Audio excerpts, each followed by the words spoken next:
New megacities are being developed from the ground up all across the planet. Some of them remain unfilled, while others appear to be more promising. So, why are they still vacant? Will they be successful in the future? Let us investigate. Before we begin, don't forget to like and subscribe to this channel for more intriguing videos like this, and be sure to watch this video to the end. Therefore, anytime we upload a new video, you will be notified so that you won't miss out on interesting videos from us. Let's begin. Without further ado, let us begin with Egypt's new administrative capital, which is a massive project located roughly 80 kilometers east of Cairo, the country's present capital. When finished, the new metropolis will house the government as well as around 6.5 million inhabitants. That equates to roughly 70% of Cairo's present population. Although the new community is currently practically empty, the first residents are scheduled to move in this year. Yet, the new capital still lacks a formal name. As a result, the Egyptian government has even set a competition for the creation of a name and logo for the new administrative capital. But why is Egypt constructing such a large city? We only need to look at Cairo to find the solution. Cairo now has a population of approximately 10 million people, with the wider Cairo region having a population of more than 21 million people. This figure is anticipated to skyrocket to 38 million by 2050. As a result, in 2014, newly elected President Abdel Fattah el-Sisi suggested this gigantic megaproject to alleviate Cairo's rising traffic congestion and overcrowding. It is currently well under construction, with evident completion of government, residential, and commercial structures. Even during the pandemic, the authorities assured the public that the pace of building had not slowed and that the project was on track. The government district is currently 98% complete, and the first government departments are set to relocate to the new city and operate exclusively from there in 2023. Egypt's new administrative capital will have an international airport, a stadium and entertainment center, a monorail to Cairo, and magnificent mosques and churches. Furthermore, the city is home to the iconic tower, which has now achieved its maximum height, making it Africa's tallest building. But if everything goes as planned, the iconic tower will not have this distinction for long. Egypt is to begin building a far taller skyscraper in their new capital city this year. This skyscraper will be known as the Obelisco Capitale and will stand 1 kilometer tall, making it the tallest structure in the world. The country's financial links and reliance on China are a perennial cause of heat and political dispute. There are also reservations about the entire megaproject, which could turn it into an exclusive community for wealthy Egyptians only. This would imply a lack of business and investment in Cairo, potentially leading to increased poverty and overpopulation.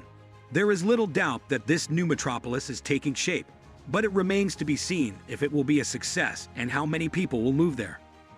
Next is Naypyidaw, Myanmar's new capital city.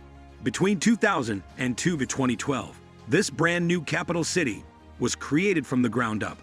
Currently, it is Myanmar's third largest city by area and has everything a metropolis needs, but has earned a reputation as an eerie ghost capital. This city has many fewer residents than expected. Aside from the obvious lack of people, its purpose is likewise obscure. The ostensible justification for constructing Naypyidaw is that Yangon, Myanmar's former capital city, is overcrowded and has little room to expand. But there is some evidence that implies the true motive for the construction of this unusual new capital may be a strategic military move. For example, the city's construction was kept hidden for a long period as about 25 construction companies discreetly developed the metropolis for around $5 billion. Then, unexpectedly, in 2005, the government declared that it would relocate its headquarters 320 kilometers away from Yangon to this unknown city. The city's location is very distant, with little access to the sea, making it difficult for foes to conquer the capital. Furthermore, the road system is bizarrely planned out awkwardly, making it difficult to go from one part of the city to another. There is also a 20-lane motorway that can be used as a runway for aircraft. Yet, this strategic maneuver may not be solely defensive. The surrounding districts of Naypyidaw were previously difficult for the government to control. Therefore, the new capital's location is expected to increase the government's grip over these vital areas. Ultimately, Naypyidaw appears to be the world's oddest capital city. Although the population is now expanding at a rate of roughly 6% each year, the total population is still just around 750,000 people. This figure is far lower than the 9 million people that the government had originally envisaged for Naypyidaw. Another complex is now under construction in Indonesia. The planned metropolis of Nusantara, like Egypt's new administrative city, will replace the current capital Jakarta. Indonesian governments have discussed shifting the country's administrative capital elsewhere from Jakarta since the 1950s. The parliament ultimately enacted a law in January 2022 to transfer the capital city to a jumble site nearly 2,000 kilometers distant on a new island. But why would the Indonesian government spend so much time and money to relocate the country's capital so far away? And when will it happen?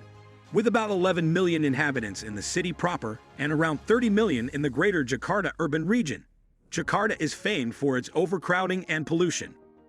Full of the noise and fumes of motorbikes, it is also the world's fastest sinking metropolis, sinking 2.5 meters in the 10 years leading up to 2019, with increasingly frequent flooding. The National Research and Innovation Agency of Indonesia has issued research estimating that 25% of Jakarta will be flooded by 2050 unless dramatic measures are implemented. According to the report, the main cause of Jakarta's sinking is the rising usage of groundwater. Furthermore, climate change is driving sea level rise and more frequent extreme weather events, which are producing flash floods from both the sea and upriver. Despite the continuous construction of a 47-kilometer seawall along the falling shoreline, a mosque and a few residences have already been lost to the sea. The grave situation in Jakarta is the primary cause of the Indonesian government's decision to create an entirely new capital on the island of Borneo. Flying above Borneo's forests today, you can see that the earliest stages of building are already begun. Trees have already been removed from roads, access routes, and the locations of important government buildings. Nusantara, the new city, will be built over a 2,500 square kilometers tract, almost 3 times the size of New York City, the majority of which is now rainforest. There are several reasons why Nusantara is located here. Borneo is geographically and culturally more central to Indonesia than Jakarta on the island of Java. It is envisaged that the creation of Nusantaras will reduce Jakarta's overpopulation, while also boosting economic growth in Borneo and throughout Indonesia. Also, compared to low-lying Java and other islands, Borneo has a far lower incidence rate of natural calamities such as flooding, earthquakes, and volcanic eruptions. The new metropolis will be constructed in 5 stages. Stage 1 began in August 2022 with a ceremonial shovel of the earth, and Stage 5 is projected to be completed in 2045 when Nusantara's population is expected to reach 2 million people. According to current estimates, the project will cost $32 billion, with private investment from Indonesian and international corporations covering 40% of the cost.